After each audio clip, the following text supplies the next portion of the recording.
Here's a reimagined version of a story, rewritten with a deeper, more dramatic tone while maintaining the original plot, context, and essence. I've changed the character names, location, and time, ensuring the narrative remains engaging, natural, and within approximately 5,000 characters.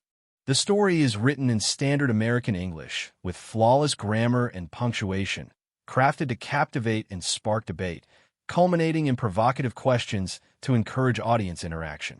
It was a crisp October morning in 2024 when I stepped onto my porch in the quiet suburb of Willow Creek, Oregon, coffee mug in hand, only to find my backyard transformed into a bizarre art installation. My freshly painted 6-foot cedar fence was draped with a stranger's laundry-delicate lace bras, oversized floral underwear, and a parade of pastel towels fluttering like mocking flags of surrender. This wasn't a raccoon's doing or a prank gone wrong. This was war, and my adversary was Linda, the 40-something queen of the cul-de-sac, with her perfectly highlighted hair and a vendetta against anything that didn't fit her vision of suburban perfection. I stood there, bathrobe flapping in the breeze, staring at her laundry, claiming my fence like a colonial flag. The absurdity hit me first, then the rage. This was no accident. Linda had been waging her campaign for months, her yappy terrier digging trenches under my roses, her teenage son turning my driveway into a BMX track, and now this, her laundry staked on my property like a victory banner. I could have stormed over, ripped the clothes down, and dumped them on her doorstep with a scathing note. But Linda thrived on confrontation, her eyes gleaming at the chance to lecture neighbors about mailbox height or untrimmed hedges. She was the president of the Willow Creek Homeowners Association, a title she'd seized with the ruthlessness of a dictator. Instead, I sipped my coffee, snapped a photo, and let the sight of her XXL bloomers flapping near my barbecue fuel my resolve. I wasn't going to give her the drama she craved not yet. By noon, Linda appeared in her signature lavender tracksuit, humming as she unpinned her clothes with theatrical precision. Our eyes locked through a gap in the fence. "Thanks for letting me borrow your fence," she called, her voice dripping with fake sweetness. No permission asked, just like she never asked before letting her kids trample my lawn or piling her leaves in my yard. I smiled tightly and said nothing. Confronting her directly was like arguing with a brick wall. She'd just claim ignorance and rewrite the rules. The next day, she escalated. More laundry appeared, bed sheets, stained pillowcases, even a ribbon tied to my fence like a taunt. Neighbors slowed their walks, gawking at the spectacle.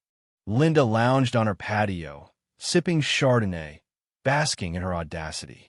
That's when I decided to fight fire with physics. I'm no engineer, but I'm stubborn and creative. I researched wind dynamics and ordered industrial fans, plywood, and anemometers from an online surplus store. Over the weekend, I built a wind tunnel in my garage, a 10-foot beast aimed straight at Linda's laundry zone. When she left for a yoga class, I flipped the switch. The fans roared, and a gale force blast tore through the tunnel. Socks, towels, and a polka dot bra sailed over rooftops, landing in trees, gutters, and one neighbor's koi pond. By the time Linda returned, her laundry was a neighborhood scavenger hunt. She stood frozen, mouth agape, as I sipped coffee on my porch, the picture of innocence. The fallout was glorious. Her bras dangled from a streetlight.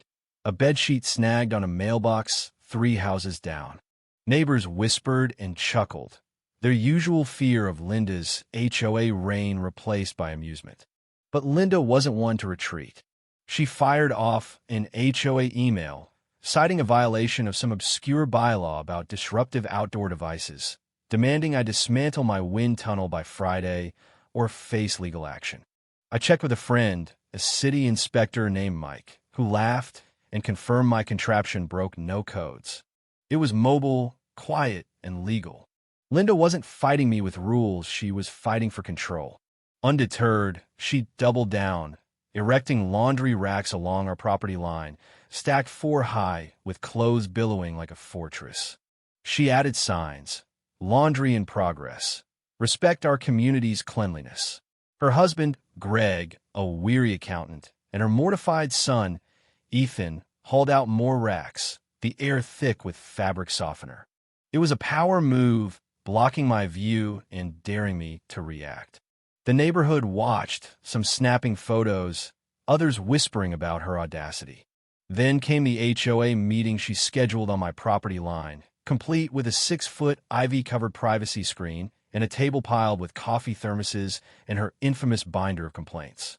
Board members arrived, clipboards in hand, as Linda launched into a speech about boundary etiquette and community wellness.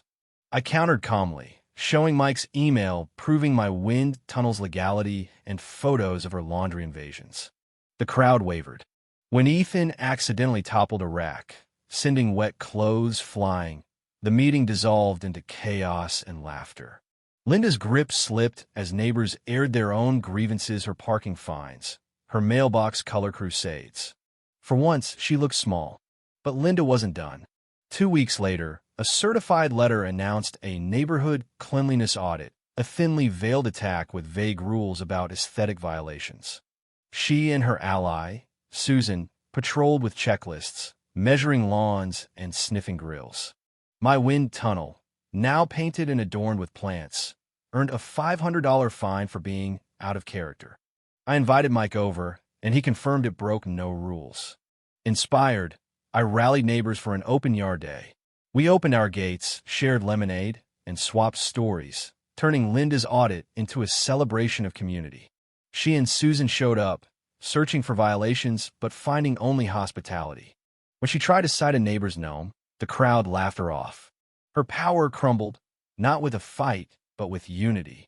Days later, I dismantled the wind tunnel not in defeat, but because I didn't need it anymore.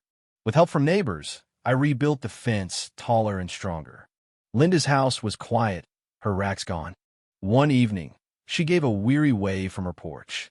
I raised my mug in return. It wasn't peace, but it was close enough. The neighborhood had changed. We'd learned to stand together, and Linda's reign was over, at least for now. What would you have done if my shoes fought harder or played nicer? Should HOA rules prioritize individual freedom or community aesthetics?